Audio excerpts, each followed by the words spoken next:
വേദനിപ്പിക്കാതെ ഉമ്മൻ തരാമെന്ന് പറഞ്ഞൊരു സംവിധാന പ്രതിഭയെക്കുറിച്ച് ഒരു എപ്പിസോഡ് ചെയ്തല്ലോ. ആ പ്രോഗ്രാം വന്നതിന് ശേഷം സത്യം പറഞ്ഞാൽ അടുത്ത ഒരു 3-4 ദിവസത്തേക്ക് ഇരിക്കപ്പുറത്തിയില്ലായിരുന്നു എന്ന് തന്നെ പറയാം. പലർക്കും അറിയേണ്ടത് ആ സംവിധായകനായിരുന്നു. അപ്പോൾ മമ്മൂട്ടിയും മോഹൻലാലിനെയും ദിലീപിനെയും ജയറാമിനെയും വെച്ച് സിനിമ ചെയ്തിട്ടുള്ള സംവിധായകനാണ് എന്ന് പറഞ്ഞപ്പോൾ ശരിക്കും പറഞ്ഞാൽ ഒരു പടത്തിൽ സുരേഷ് ഗോപി ഉണ്ടായിരുന്നു. അത് ആരാണെന്ന് അറിയാൻ വേണ്ടി ഗസ് ചെയ്തിട്ട് ഓരോരുത്തരും വിളിച്ച് ചോദിക്കുമ്പോൾ ഞാൻ തന്നെ ഞെട്ടിപ്പോയി. ജോഷി സാറാണോ ഒരാൾ എന്നോട് ചോദിച്ചതാണ്. ഞാൻ പറഞ്ഞു ജോഷി സാർ തിരുവനന്തപുരം ജില്ലക്കാരനല്ലല്ലോ, കൊല്ലം ജില്ലയിലെ. അല്ല വർക്കല എന്ന് പറയുമ്പോൾ ഞാൻ പറഞ്ഞു നിങ്ങളെങ്ങനെ ആ വലിയ മനുഷ്യനെ കുറിച്ച് അങ്ങനെ പറയരുതേ. അപ്പോൾ ടി എസ് സുരേഷ് ബാബുവാണോ? ബാബുവേട്ടനെ കുറിച്ച് ഒരിക്കലും ഇങ്ങനെ ശത്രുക്കൾ പോലും പറയില്ല. ഞാൻ പറഞ്ഞു ബാബുവേട്ടൻ ദിലീപിനെ വെച്ച് പടം ചെയ്തിട്ടില്ലല്ലോ. അപ്പോൾ വിജയ് തമ്പി ആയിരിക്കും. ഞാൻ പറഞ്ഞു വേറെ ഒരു പണിയില്ല ഇനിയാ, മോഹൻലാലിനെ വെച്ച് വിജയ് തമ്പി സിനിമ ചെയ്തിട്ടില്ലല്ലോ. ഓ അങ്ങനെ ഉണ്ടല്ലേ എന്ന് പറഞ്ഞ് ഇങ്ങനെ ഗസ് ചെയ്ത് ആരെല്ലാം പേരുകളെന്ന് പറയും ചോദിക്കുന്നത്. അതിൻ്റെ കൂട്ടത്തിൽ ആ സ്റ്റോറി പറഞ്ഞപ്പോൾ ഞാൻ ആദ്യമായി സംവിധായകനായ വലയം എന്ന് പറഞ്ഞ സീരിയലിനെ കുറിച്ച് പറഞ്ഞല്ലോ. ഈ വലയമെന്ന് ഞാൻ ജീവിതത്തിൽ കള്ളം പറയില്ല, കൊന്നു കളഞ്ഞാൽ കള്ളം പറയില്ല, എന്ത് നഷ്ടം വന്നാലും കള്ളം പറയില്ല. അത് നിങ്ങൾ എന്നെ അങ്ങനെ വിശ്വസിക്കണം. ഞാൻ ഏതെങ്കിലും ഒരു കാര്യം സംസാരിക്കുകയാണെങ്കിൽ 100% സത്യസന്ധമായിട്ടേ പറയൂ. സത്യസന്ധമല്ലാത്ത ഒരു കാര്യവും ഞാൻ പറഞ്ഞിട്ടില്ല. ഇവിടെ ഇപ്പോൾ യൂട്യൂബർമാരെന്ന് പറഞ്ഞാൽ വായി തോന്നുന്ന കോതയ്ക്ക് പാട്ടെന്ന് പറയുമ്പോൾ എന്ത് അനാവശ്യവും പറയുമല്ലോ, എന്നെപ്പറ്റി തന്നെ എന്തെല്ലാം പറയുന്നു. അപ്പോൾ പക്ഷേ ഞാനൊരാളിനെയും പറയുന്നത് സത്യസന്ധമല്ലാത്ത ഒരു കാര്യവും ഇന്നുവരെ പറഞ്ഞിട്ടില്ല. അങ്ങനെ ഞാൻ പറഞ്ഞിട്ടുണ്ടെന്ന് ഞാൻ ചെയ്ത സ്റ്റോറികളിൽ ഏതെങ്കിലും ഒരെണ്ണത്തിൽ ഒരാൾ തെളിയിക്കട്ടെ ദിനേശ് പറഞ്ഞത് കള്ളമാണ്.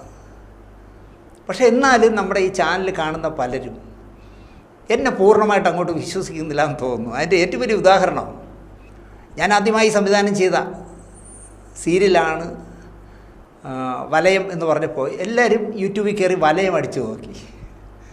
വലയം അടിച്ചു നോക്കിയിട്ട് ഉടനെ എന്നെ വിളിക്കുകയാണ്, സാറാണ് സംവിധായകൻ എന്നല്ലേ പറഞ്ഞു. ഞാൻ പറഞ്ഞാൽ അതെ, അതിൽ വേറൊരുത്തൻ്റെ പേരാണല്ലോ കാണിക്കുന്നത്. ഞാൻ പറഞ്ഞാൽ അത് എന്നെ പറ്റിച്ച ആ നിർമ്മാതാവിൻ്റെ പേരാണ് കാണിക്കണത്. അതെങ്ങനെ സാറേ അത് ചെറ്റത്തരമല്ലേ അങ്ങനെ കാണിക്കണേ? ഞാൻ പറഞ്ഞാൽ അതിപ്പോൾ ആരോട് പറയാൻ, ഞാൻ അവാർഡ് വരെ വാങ്ങിയ സീരിയലാണ്, എനിക്ക് അവാർഡ് കിട്ടിയ സീരിയലാണ്. അക്കാലത്ത് മമ്മൂട്ടി നിർമ്മിച്ചിരുന്ന ജ്വാലയായി എന്ന് പറഞ്ഞ സീരിയൽ റേറ്റിങ്ങിൽ 1ാമത് പോയിക്കൊണ്ടിരുന്ന സീരിയൽ 40 എപ്പിസോഡാകുമ്പോഴാണ് വലയം വരുന്നത്. ശരിക്കും പറഞ്ഞാൽ കട്ടയ്ക്ക് മത്സരിച്ച് പല ആഴ്ചകളിലും ജ്വാലയായിക്ക് മുമ്പ് മുകളിലേക്ക് കയറിപ്പോകാൻ പറ്റിയൊരു സീരിയലായിരുന്നു. മമ്മൂട്ടി തന്നെ അതിൻ്റെ കാര്യങ്ങൾ നോക്കിയിരുന്ന ഒരാളിനോട് പറഞ്ഞു എന്ന്, നമ്മളിതിൽ നെടുപടി വേണുവിന് കൊടുക്കുന്ന പൈസ കൊണ്ടാണ് അവർ ഒരു എപ്പിസോഡ് എടുക്കുന്നത്, കണ്ടാ പിള്ളേർ നല്ല സീരിയലെടുത്ത് നല്ല റേറ്റിങ്ങിൽ പോകണം കേട്ടോ എന്ന് ചോദിച്ചിട്ടുണ്ടെന്ന് പറയുന്നു. എന്നോടൊരാൾ പറഞ്ഞതാണ്, എന്നോടിങ്ങനെ പറഞ്ഞു. ഞാൻ ആളുടെ പേര് പറയുന്നില്ല, കാരണം ഇപ്പോൾ അവർ തമ്മിൽ നല്ല സുഹൃത്തുക്കളല്ല, അതുകൊണ്ട് ഞാനത് പറയുന്നില്ല. പക്ഷേ ഞാൻ പറയാൻ വന്നത്, വലയം ഞാൻ തന്നെയാണ് സംവിധാനിച്ചത്. 300 എപ്പിസോഡ് റേറ്റിങ്ങിൽ നന്നായിട്ട് പോയിക്കൊണ്ടിരിക്കുമ്പോൾ 300ാമത്തെ എപ്പിസോഡായപ്പോൾ പണി നന്നായി മേസിരി നാളെ പോലും വരണ്ട എന്ന് പറഞ്ഞതുപോലെ എന്നെ അതിൽ നിന്ന് ഒഴിവാക്കി. 300 കഴിഞ്ഞ് പിന്നെ എന്താ പറയുക, പന്നി വെറും പോലെ കുറേ എപ്പിസോഡ് ചെയ്തു. അത് റേറ്റിങ്ങിൽ എവിടെ പോയെന്ന് ഞാൻ പറയുന്നില്ല. ഞാൻ ആദ്യമായിട്ടൊരു സീരിയൽ ആയിട്ട് ബന്ധപ്പെടുന്നത് അമ്പലക്കര പി സ്കൂൾ എന്ന് പറഞ്ഞൊരു സീരിയലാണ്. മാലയോഗം എന്ന് പറഞ്ഞ പടത്തിൻ്റെ ഷൂട്ടിംഗ് ആറ്റിങ്ങിൽ നടക്കുമ്പോൾ അതിൻ്റെ സ്റ്റിൽ ഫോട്ടോഗ്രാഫറായ എൻ്റെ സിനിമ പത്രപ്രവർത്തനം നടത്തുമ്പോൾ എൻ്റെ കൂടെ ഫോട്ടോഗ്രാഫി എടുക്കാനായി വന്നുകൊണ്ടിരുന്ന കെ ശിവകുമാർ അതിൻ്റെ സ്റ്റിൽ ഫോട്ടോഗ്രാഫറായിരുന്നു. ഒരു ദിവസം ശിവകുമാർ എന്നെ വിളിച്ചു, ദിനേശേ ഒന്ന് മാമം എന്ന് പറഞ്ഞ സ്ഥലത്ത് ഗംഗാ ടൂറിസ്റ്റ് ഹോമിൽ ഒന്ന് വരാമെന്ന് കേട്ടു. ഞാൻ അവിടെ ചെന്നു. അവിടെ ചെല്ലുമ്പോൾ ഒരു സുഹൃത്ത് സദസ്സിനെ പരിചയപ്പെടുത്തി, രാജീവ് രംഗൻ, ഞാൻ ആദ്യമായിട്ട് പരിചയപ്പെടുന്ന അവിടെ വെച്ചാൽ സുന്ദർദാസ്, പിന്നെ സംവിധായകനായ സുന്ദർദാസ് അടക്കം ഒരു സംഘം പേര്, കൂട്ടത്തിൽ ഇന്ദ്രൻസുമുണ്ട്. ഇന്ദ്രൻസാണ് അതിൻ്റെ കോസ്റ്റ്യൂമർ. അവരുടെ പ്രശ്നം, രാജീവ് രംഗൻ ഒരു പൈലറ്റ് എപ്പിസോഡ് ദൂരദർശനം എടുത്തു. അന്ന് 13 എപ്പിസോഡാണ്. ആ പൈലറ്റ് എപ്പിസോഡ് എടുത്ത് അയാളുടെ അനുജൻ ആണ് അതിൻ്റെ സ്ക്രിപ്റ്റ് എഴുതിയത്, രമേശ് രംഗൻ. പക്ഷേ 5 എപ്പിസോഡോ എന്തോ എഴുതി കഴിഞ്ഞപ്പോൾ ആ കലാകാരൻ്റെ എന്താ പറയുക വാസന അവസാനിച്ചു, സ്ക്രിപ്റ്റ് മുന്നോട്ട് കൊണ്ടുപോകാൻ പറ്റുന്നില്ല. അപ്പോൾ 1ാമത്തെ എപ്പിസോഡ് മുതൽ നമുക്ക് റീഷൂട്ട് ചെയ്യാം, 13 എപ്പിസോഡിൻ്റെ സ്ക്രിപ്റ്റ് എഴുതണം. ഞാൻ പറഞ്ഞു എഴുതാം, അതൊന്ന് അസോസിയേറ്റ് ചെയ്യണം, കാരണം അതിലെ നായകൻ രാജീവ് രംഗനാണ്, അപ്പോൾ ഞാൻ തന്നെ അസോസിയേറ്റ് ചെയ്യാം. അപ്പോൾ ശ്രീകുമാർ എന്നെ പറഞ്ഞു, എൻ്റെ അളിയനൊരു വേഷം കൊടുക്കണം, ആര്, ഇന്ദ്രൻസിന്. ത്രൂ ഔട്ട് വരുന്നൊരു കോമഡി ക്യാരക്ടർ ഉണ്ടാക്കണം ദിനേശ്. ഞാൻ പറഞ്ഞു ഉണ്ടാക്കാം. അന്ന് ഇന്ദ്രൻ ഇപ്പോൾ സിനിമയിൽ കാണുന്നതിൻ്റെ 10-1 പോലും ഇല്ല, ഒരു കൊടക്കമ്പി. അങ്ങനെ എനിക്ക് തിരുവനന്തപുരത്ത് റൂം എടുത്ത് തരികയും ഞാൻ അവിടെ ഇരുന്ന് 13 എപ്പിസോഡ് ഉണ്ടാക്കി. അതിലാണ് പിയൂൺ പരിപൂർണൻ എന്ന് പറഞ്ഞ വേഷം ഇന്ദ്രൻസ് ചെയ്യുന്നത്. അപ്പോൾ അതിൻ്റെ അസോസിയേറ്റ് ഡയറക്ടർ ഞാനായിരുന്നു. ശാന്തിവിളയിലായിരുന്നു ഷൂട്ടിംഗ്. അവർക്ക് താമസിക്കാനായിട്ട് എൻ്റെ ഒരു ബന്ധുവിൻ്റെ തന്നെ ഒരു വീട് വാടകയ്ക്ക് എടുത്തു കൊടുത്തു. രസകരമായി 10-20 ദിവസം ശാന്തിവിളയിലാണ് ഷൂട്ട് ചെയ്തത്. ഒരുപാട് അതിനെപ്പറ്റി പറയാൻ തന്നെ എനിക്ക് ഒരു എപ്പിസോഡ് ചെയ്യാവുന്നതുണ്ട്.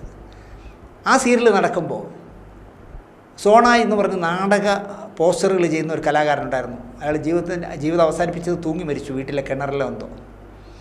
അപ്പോൾ സോണ ഒരു ദിവസം എന്നോട് പറഞ്ഞു, ദിനേശ് ഇങ്ങനെ ഒരു സീരിയൽ തുടങ്ങുന്നില്ല. ഞാൻ പറഞ്ഞത് ആ സീരിയലിലെ നമ്മുടെ നാട്ടിലുള്ളൊരു പയ്യനെ അസിസ്റ്റൻ്റായിട്ട് വയ്ക്കാമോ? ഞാൻ പറഞ്ഞു വയ്ക്കാം. അല്ല, അയാൾക്ക് പൈസയൊന്നും കൊടുക്കണ്ട, ആകെ ഒരു കാര്യം ചെയ്താൽ മതി, അയാളുടെ പേര് അസിസ്റ്റൻ്റ് ഡയറക്ടർമാരുടെ കൂട്ടത്തിൽ വയ്ക്കണം. ഞാൻ പറഞ്ഞു വയ്ക്കാം. അങ്ങനെ വന്ന പയ്യനാണ് പപ്പൻ പൈറ്റുള്ള. പപ്പൻ പൈറ്റുള്ള വന്നപ്പോൾ എനിക്ക് സത്യത്തിൽ തോന്നിയത് ഇയാൾ സിനിമയിലൊന്നും രക്ഷപ്പെടില്ല. കാരണം രാവിലെ ഒരു 10 മണിയാകുമ്പോൾ വരും. 6 മണിക്ക് ഷൂട്ടിംഗ് തുടങ്ങുന്നതാണ്. 10 മണിയാകുമ്പോൾ വരും. 5 മണിക്ക് എന്തോണം ലാസ്റ്റ് ബസ്. 5 മണിയാകുമ്പോൾ ഇയാൾ പൊക്കളായി. രാത്രി ഷൂട്ടിങ്ങിനൊന്നും നിൽക്കിയില്ല. ഒരു സുഖിമാൻ. അപ്പോൾ ഞാൻ വിചാരിച്ചു ഇയാൾ പോക്കാന്ന് വിചാരിച്ചു. പക്ഷേ അമ്പലക്കര UP സ്കൂൾ കഴിഞ്ഞ് അതിൽ ഈ പറഞ്ഞ പോലെ തന്നെ സഹസംവിധായകരുടെ പേരിൽ പപ്പൻ പൈറ്റുള്ളവരുടെ പേരൊക്കെ ഇട്ട് നന്നായിട്ട് നാട്ടിലൊക്കെ അറിയപ്പെട്ട ശേഷം പിന്നെ അറിയുന്നത്. അപ്പോൾ ആ സീരിയലിൽ അഭിനയിക്കാൻ ഒരു ജീപ്പ് വേണം. അപ്പോൾ പപ്പൻ പൈറ്റുള്ള എന്നെ പറഞ്ഞു, ജീപ്പുള്ള ഒരാളുണ്ട്, നല്ല മനോഹരമായ ജീപ്പുള്ളൊരു പയ്യനുണ്ട്, പക്ഷേ അവനൊരു വേഷം കൊടുക്കുന്നുണ്ട്. ഞാൻ പറഞ്ഞു ജീപ്പ് കാണട്ടെ, പയ്യനെയും കാണട്ടെ എന്ന് പറഞ്ഞു. അങ്ങനെ ജീപ്പും പയ്യനുമായിട്ട് എന്നെ കാണാൻ വന്നു. ആ പയ്യന് എനിക്കെന്തോ ഒരു കൗതുകം തോന്നി. ഇന്നത്തെ സിനിമയിലൊക്കെ വലിയ പ്രശസ്തനായ നന്ദു അടക്കം 4 വില്ലന്മാരുടെ ഒരു ഗ്രൂപ്പുണ്ട്. അതിലൊരു 5ാമനായിട്ട് ഈ പയ്യനെ കൂടെ ഇട്ട്, കാരണം എഴുതുന്നത് ഞാനായതുകൊണ്ട് അങ്ങനെ ചെയ്യാമല്ലോ. അപ്പോൾ അമ്പലക്കര UP സ്കൂൾ കഴിഞ്ഞു. ഒരു ദിവസം കാണാം ഈ പയ്യനും പപ്പൻ പൈറ്റുള്ളയും വേറൊരാളും കൂടി, ശശി ചിറ്റാഴ എന്ന് പറഞ്ഞ ഈ അഭിനയിച്ച പയ്യൻ്റെ അമ്മാവൻ എന്ന് പറയുന്ന ഒരാളുമായിട്ട് എൻ്റെ വീട്ടിൽ വന്നു. അവർ വന്നത് എന്തിനെന്ന് വെച്ചാൽ ഉറുബിൻ്റെ കുഞ്ഞമീൻ കൂട്ടുകാരും എന്ന് പറഞ്ഞ സീരിയൽ, പൈലറ്റ് എടുത്ത് വെച്ചിരിക്കുന്ന സീരിയൽ അവർ വിലയ്ക്ക് വാങ്ങിയ സീരിയൽ ഈ പറഞ്ഞ പോലെ തന്നെ ഒന്നേ നമ്മൾ എഴുതണം. അതിൽ നമുക്ക് ഇന്ദ്രൻസിന് ഒരു പ്രധാന കഥാപാത്രം കൊടുക്കാം. ദിനേശ് തന്നെ സ്ക്രിപ്റ്റ് എഴുതിയാൽ മതി, പപ്പൻ ഡയറക്റ്റ് ചെയ്യും. അപ്പോൾ കഴിഞ്ഞ സീരിയലിൽ പപ്പ എൻ്റെ അസിസ്റ്റൻറ്റ്, അടുത്ത് ചെയ്യുന്ന കുഞ്ഞമീൻ കൂട്ടുകാരിലും പപ്പൻ ഡയറക്ടറും ഞാൻ അസിസ്റ്റൻറ്റ്. എനിക്കതൊന്നും ഒരു പ്രശ്നമല്ല, ഞാൻ ചോദിച്ച പ്രതിഫലം തന്നാണ്. അത് പ്രൊഡ്യൂസ് ചെയ്ത പയ്യനെക്കുറിച്ചാണ് ഞാനൊരു എപ്പിസോഡ് ചെയ്തിരുന്നു, ബാലു എന്ന് പറഞ്ഞ എല്ലാം നഷ്ടപ്പെട്ട കോടീശ്വരനെ കുറിച്ച്. അതിൽ ഇന്ദ്രൻസിന് അരളിവേര് എന്ന് പറഞ്ഞൊരു ലോകം മുഴുവൻ പിരിച്ചു നടക്കുന്ന രാഷ്ട്രീയക്കാരനായ ഒരു വേഷം ചെയ്തു. അപ്പോൾ ഈ 2 സീരിയൽ ചെയ്തതോടുകൂടി സീരിയൽ രംഗത്ത് എനിക്കൊരു മേൽവിലാസം ഉണ്ടായി. കാരണം തിരക്കഥ എഴുതിയത് ഞാനാണ്, അസോസിയേറ്റ് ചെയ്തത് ഞാനാണ്. അത് കഴിഞ്ഞ് സുഹൃതവും കഴിഞ്ഞ് സ്വയംവരപ്പന്തലും കഴിഞ്ഞ അവസരത്തിലാണ് എന്നെ കാണാൻ പട്ടണം റഷീദ്, എൻ്റെ അടുത്ത സുഹൃത്തായ, സ്വയംവരപ്പന്തലിലും സുഹൃത്തിലും ഒക്കെ റഷീദായിരുന്നു. റഷീദും എൻ്റെ വേറൊരു സുഹൃത്തും കൂടി വന്നു. അയാളൊരു സ്റ്റിൽ ഫോട്ടോഗ്രാഫറാണ്. ഒരുപാട് സിനിമകൾ അയാൾ ചെയ്തിട്ടുണ്ട്. അയാൾ എന്താ പറയുക, എൻ്റെ വളരെ അടുപ്പമുള്ള സുഹൃത്തായിരുന്നു. ചെപ്പടി വിദ്യ എന്ന് പറഞ്ഞ പടത്തിൽ ഇയാൾ സ്റ്റിൽ ഫോട്ടോഗ്രാഫറും, നേമം പുഷ്പരാജ് എൻ്റെ കൂടെ 10ാം ക്ലാസ് വരെ പഠിച്ച നേമം പുഷ്പരാജ് ആ കലാസംവിധായകനുമായിരുന്നു. അവിടെ വെച്ച് നേമം പുഷ്പരാജ് ഈ ജയനോട് മോശമായി പെരുമാറുന്നു എന്നുള്ള ഒരു കാര്യം പറഞ്ഞതിൻ്റെ പേരിൽ ഞാൻ പുഷ്പരാജുമായിട്ട് സംസാരിച്ച് തെറ്റിയാണ്. അങ്ങനെയുള്ള ഈ സ്റ്റിൽ ഫോട്ടോഗ്രാഫർ എൻ്റെ അടുത്ത സുഹൃത്തായതുകൊണ്ടാണ് ഞാൻ പുഷ്പരാജിനോട് കൂടെ പഠിച്ചവനായിട്ട് പോലും ഞാൻ പിണങ്ങിയത്. അവിടെ മുതലാണ് പുഷ്പരാജുമായിട്ട് മാനസികമായി ഞാൻ അകന്നു തുടങ്ങിയെന്ന് വേണമെങ്കിലും പറയാം. നല്ല ബന്ധമായിരുന്നു ഞങ്ങൾ തമ്മിൽ. എൻ്റെ വളർച്ചയിൽ നല്ല സഹായങ്ങൾ ചെയ്ത ആളായിരുന്നു. കാരണം എനിക്ക് പത്രങ്ങളിലൊക്കെ എഴുതാനുള്ള ഒരുപാട് അവസരങ്ങൾ ഉണ്ടാക്കി തന്ന ആളായിരുന്നു പുഷ്പരാജ്. അങ്ങനെ പട്ടണം റഷീദും ഈ പറയുന്ന ഫോട്ടോഗ്രാഫറും കൂടി എന്നെ കാണാൻ വന്നു. അവർ വന്നത് എന്താണെന്ന് ചോദിച്ചാൽ, അവർ വലയം എന്ന് പറഞ്ഞൊരു സീരിയൽ പൈലറ്റ് എടുത്തു. അലി അക്ബർ ആയിരുന്നു ഡയറക്ടർ. അപ്പോൾ അലി അക്ബറും ഈ പറയുന്ന ഫോട്ടോഗ്രാഫറും അനിൽ ബാബുവിലെ അനിലും പ്രകാശ് കോളേരിയും മനോജ് കെ ജെയിനും ഒക്കെ സദേൺ ഫിലിം ഇൻസ്റ്റിറ്റ്യൂട്ടിൽ പഠിച്ചവരാണ്. ഈ ഫോട്ടോഗ്രാഫർ സ്റ്റില്ലാണ് പഠിച്ചത് അവിടെ. അപ്പോൾ ഇയാൾക്കൊരു കുഴപ്പമുണ്ട്. ഇപ്പോൾ നടന്നു പോകുന്നതിനിടയിൽ കാല് കുഴഞ്ഞു വീഴും. കാരണം കാലിൻ്റെ 2 ബ്ലോഡറിന് എന്തോ തകരാറുണ്ട്. അപ്പോൾ അയാൾക്ക് ഈ സ്റ്റിൽ ഫോട്ടോഗ്രാഫി ഇനി പറ്റില്ല. അപ്പോൾ ഈ സീരിയൽ പ്രൊഡ്യൂസ് ചെയ്യണം. വാടക വീട്ടിലാണ് പുള്ളി താമസിക്കുന്നത്. പുള്ളി ഒരു പെൺകുട്ടിയെ പ്രേമിച്ച് കല്യാണം കഴിച്ച ആളാണ്. പെൺകുട്ടിയുടെ വീട്ടിലും ഒന്നുമില്ല. അങ്ങനെ വാടക വീട്ടിലാണ് താമസം. ഞാൻ പറഞ്ഞു, നിങ്ങൾ എന്നെ കാണാൻ വന്ന് പറ. ദിനേശേ, അലി മാറുമ്പോൾ നീ സ്വതന്ത്ര ഡയറക്ടറാവും, നീയാണ് അത് സംവിധാനം ചെയ്യുന്നത്. ഞാൻ പറഞ്ഞു ഞാനില്ല എന്ന് പറഞ്ഞു. ഞാനില്ല. അതെന്താ അങ്ങനെ പറയണേ എന്ന് പറഞ്ഞു. എന്നെ ഇങ്ങനെ റഷീദ് ബ്രെയിൻ വാഷ് ചെയ്യുന്നു, ഈ ഫോട്ടോഗ്രാഫർ ബ്രെയിൻ വാഷ് ചെയ്യുന്നു. അപ്പോൾ അവർ വന്നത് എന്നെ സംവിധാനമാക്കാൻ വേണ്ടിയല്ല. ഇത് ദൂരദർശനിൽ ഡേറ്റയ്ക്ക് അടിച്ച് കിട്ടി. അപ്പോൾ അത് ചെയ്യണമെങ്കിൽ ഏറ്റവും കുറഞ്ഞത് 25 ലക്ഷം രൂപ ഉണ്ടെങ്കിലേ തുടങ്ങാൻ പറ്റൂ. അതിന് ഞാനെന്താ വേണ്ടേ? നീ ഒന്ന് സുകുമാര ഷാർജയോട് സംസാരിച്ച്, സ്വയംവര പന്തലിൻ്റെയും സൂറത്തിൻ്റെയൊക്കെ പ്രൊഡ്യൂസറായ സുകുമാര ഷാർജയോട് സംസാരിച്ചാൽ, ദിനേശ് നീ വിചാരിച്ചാൽ സക്സസ് ആവും. കാരണം നിന്നോട് സുകുമാര സാറിനോടുള്ള സ്നേഹം ഞാൻ സെറ്റി കണ്ടതാണെന്നൊക്കെ പറഞ്ഞ് റഷീദ് എന്നെ അടിച്ചു പൊക്കുകയാണ്. ഞാൻ പറയില്ല. കുറേ നേരം സംസാരിച്ച് ദിനേശ് ഒന്ന് ആലോചിക്കുമെന്നൊക്കെ പറഞ്ഞിട്ട് ഒരു സന്ധ്യയ്ക്ക് അവർ പോയി. പിന്നെ വരുന്നത് എൻ്റെ വേറൊരു സുഹൃത്തായ ക്യാമറമാൻ ലാലുവും ഈ ഫോട്ടോഗ്രാഫറും കൂടെ വരികയാണ്. ലാലുവും ഇൻസ്റ്റിറ്റ്യൂട്ടിൽ പഠിച്ചാണ്. അവനും വന്ന് പറഞ്ഞ ആളിയാ, ഇവന് നിർമ്മാതാവാം, നിനക്ക് സംവിധായകനാവാം, 25 ലക്ഷം രൂപ സുകുമാര ഷാർജ കൊടുക്കുകയാണെങ്കിൽ 40 ലക്ഷം രൂപ 15 ലക്ഷം രൂപ ലാഭവിഹിതം കൊടുക്കാം, ഒന്ന് സഹായിക്കടാ, ഇങ്ങനെയൊക്കെയല്ലേ സുഹൃത്തുക്കളെ സഹായിക്കാൻ പറ്റുന്നത് എന്നൊക്കെ പറഞ്ഞ് അവനും സംസാരിക്കും. ഞാൻ ആലോചിക്കാമെന്ന് പറഞ്ഞിട്ട് ഞാൻ ആലോചിച്ചൊന്നുമില്ല. മൂന്നാമത് വീണ്ടും റഷീദ് വരുന്നു. ഇങ്ങനെ നിരന്തരമായി എന്നെ പ്രഷർ ചെയ്തപ്പോൾ ഞാനൊരു ഫാക്സ് ചെയ്തു സുകുമാര ഷാർജയ്ക്ക്. അതിപ്പോഴും ഞാൻ ഫയലിൽ സൂക്ഷിച്ചിട്ടുണ്ട്. ആ ഫാക്സിൽ ഞാൻ പറഞ്ഞത്, സാർ എന്നേക്കാൾ 100% വിശ്വസിക്കാവുന്ന എനിക്കൊരു സുഹൃത്തുണ്ട്, അയാൾക്ക് ഇന്ന ക്വാളിറ്റികളുണ്ട്, ഇങ്ങനെയുള്ള ചില അസുഖങ്ങളുണ്ട്, അയാൾക്ക് സ്റ്റിൽ ഫോട്ടോഗ്രാഫി പറ്റുന്നില്ല. അപ്പോൾ സാറ് ഒരു 25 ലക്ഷം രൂപ മുടക്കുകയാണെങ്കിൽ സാറിന് 40 ലക്ഷം രൂപ മടക്കിത്തരും.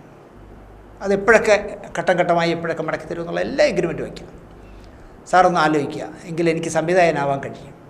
പക്ഷേ ഈ ഫാക്സ് അയക്കുന്ന ഈ കത്ത് സാറ് ഒരു 10 വട്ടം വായിക്കണം. ഇതിലെവിടെയെങ്കിലും പറ്റിപ്പിൻ്റെയോ ചതിയുടെയോ എന്തെങ്കിലും സൂചന സാറിന് തോന്നിയാൽ ചെയ്യണ്ട. കാരണം എനിക്കങ്ങനെ ഒരു വലിയ പൂതിയൊന്നുമില്ല ഇത് ചെയ്യാൻ. ഫാക്സ് കിട്ടിയോടെ സുകുമാര സാർ ഒരു സന്ധ്യയ്ക്ക് എന്നെ വിളിക്കുന്നു. ദിനേശ് ഞാനത് വായിച്ചു, എനിക്ക് പ്രശ്നമൊന്നുമില്ല കേട്ടോ. അപ്പോൾ നമ്മൾ സ്വയംവര പന്തലും കഴിഞ്ഞ് നിൽക്കുന്നതല്ലേ. ദിനേശിന് വിശ്വാസമാണെങ്കിൽ ഈ പ്രോജക്റ്റ് നന്നാവും എന്ന് ദിനേശിന് തോന്നുന്നെങ്കിൽ നമുക്കിത് മുമ്പോട്ട് കൊണ്ടുപോകാം. ഞാൻ ചോദിച്ചു, അപ്പോൾ എങ്ങനെയാണ് സാർ എന്ന് വരും? അയ്യോ എനിക്ക് വരാൻ പറ്റില്ല ദിനേശ്, ഞാനിപ്പോൾ ചൈനയിൽ നിന്ന് വന്നതേ ഉള്ളൂ, കുറച്ച് പർച്ചേസിങ്ങിന് പോയിരുന്നു, അപ്പോൾ എനിക്കിവിടുന്ന് മാറി നിൽക്കാൻ പറ്റില്ല. ദിനേശ് ഒരു കാര്യം ചെയ്യും, ഈ പറയുന്ന ഫോട്ടോഗ്രാഫറേയും കൊണ്ട് ഷാർജയ്ക്ക് വരാമോ എന്ന് ചോദിച്ചു. ഞാൻ വരാം സാർ, എന്നാൽ ഞാൻ വിസ അയച്ചു തരാം. അദ്ദേഹം വിസ അയച്ചു തന്നു. ഞാൻ ഈ കലാകാരനെയും കൊണ്ട് പറന്നു. അവിടെ ചെന്നു, നല്ല സ്വീകരണം. ഇവനുമായിട്ട് സംസാരിച്ചപ്പോഴും അദ്ദേഹത്തിന് ഇഷ്ടപ്പെട്ടു. കാരണം ഇദ്ദേഹം വളരെ കുറച്ച് അളന്നുകൂട്ടിയേ സംസാരിക്കും. ഭയങ്കര ബുദ്ധിജീവി, ജാടയിലിരിക്കും, സമൃദ്ധമായ താടിക്ക് തടവി 10, 50, 30,000, 20,000 ഒക്കെ ഉള്ള കണ്ണടയൊക്കെ വെച്ച് ഇങ്ങനെ വളരെ കുറച്ചേ സംസാരിക്കും. ഞാനാണെങ്കിൽ നേരെ തിരിച്ചു പോകണം. അപ്പോൾ കാണുമ്പോൾ തന്നെ നമുക്കൊരു അയാളെക്കുറിച്ചൊരു മതിപ്പ് തോന്നും. കാരണം കമ്പനി മെയ്ഡ് ഷർട്ടുകളെ ഇടും, അതുപോലെ എല്ലാം കമ്പനി മെയ്ഡ്, ഷൂ ആയാലും പാൻറ്റായാലും ബെൽറ്റായാലും എല്ലാം വില കൂടിയതേ ഇടും. അപ്പോൾ അയാൾ ഇരിക്കുന്ന തന്നെ ഒരു എക്സിക്യൂട്ടീവ് സ്റ്റൈലിലാണ്. സംസാരമാണെങ്കിൽ വളരെ കമ്മി. ഒരു മണിക്കൂർ ചർച്ച ചെയ്യേണ്ടി വന്നില്ല. അതിനു മുമ്പ് തന്നെ തീരുമാനമെടുത്തു, ഞാനിത് ചെയ്യുന്നു. അപ്പോൾ നമ്മൾ നാളെ എഗ്രിമെൻ്റ് വയ്ക്കുന്നു, ഇന്ന് നിങ്ങൾ റെസ്റ്റ് എടുക്കൂ എന്ന് പറഞ്ഞ് ഞങ്ങളെ അദ്ദേഹത്തിൻ്റെ റൂമിലേക്ക് പറഞ്ഞു വിട്ടു, ഒരു AC റൂമിലേക്ക്. എനിക്ക് തോന്നുന്നു വൈകുന്നേരമായപ്പോൾ അദ്ദേഹം ഒരു കാറും ഡ്രൈവറും തന്നു. ദുബായൊക്കെ പോയി കണ്ടിട്ട് വരാൻ പറഞ്ഞു. അങ്ങനെ ഞങ്ങൾ ദുബായിലൊക്കെ പോയി ലുലു ഒക്കെ കണ്ടു.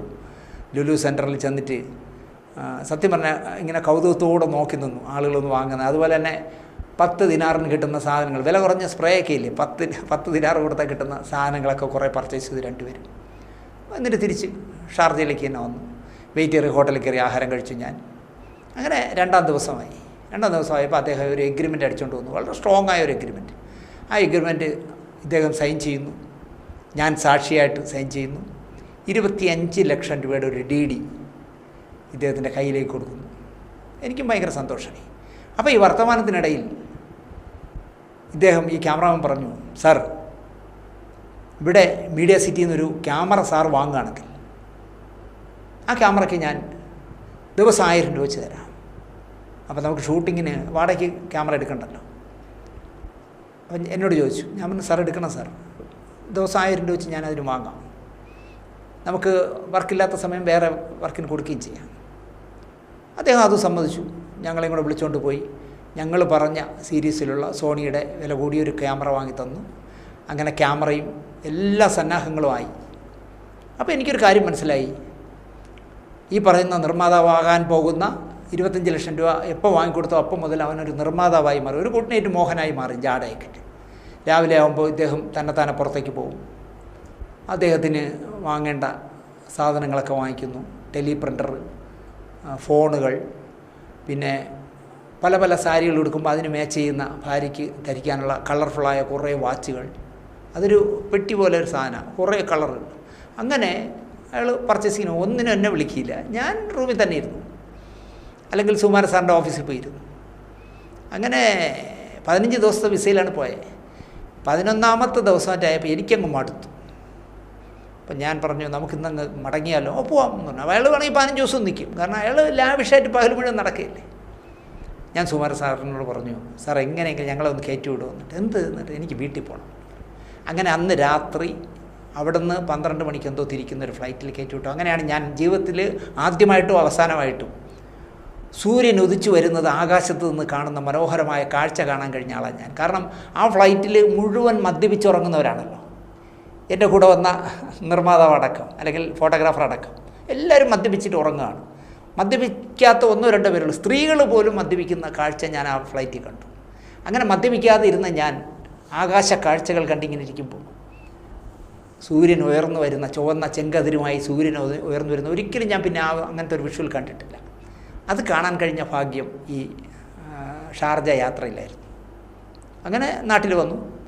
ഈ പറഞ്ഞതുപോലെ തന്നെ ഏലിയാസ് എന്ന് പറഞ്ഞ സിനിമാ നടനാവാൻ വേണ്ടി ഇറങ്ങി അതിൽ പരാജയപ്പെട്ടു പോയപ്പോൾ തിരക്കഥാകൃത്തായി മാറിയ ഏലിയാസാണ് മൂവാറ്റുപുഴക്കാരൻ. അദ്ദേഹമാണ് സ്ക്രിപ്റ്റ് എഴുതുന്നത്.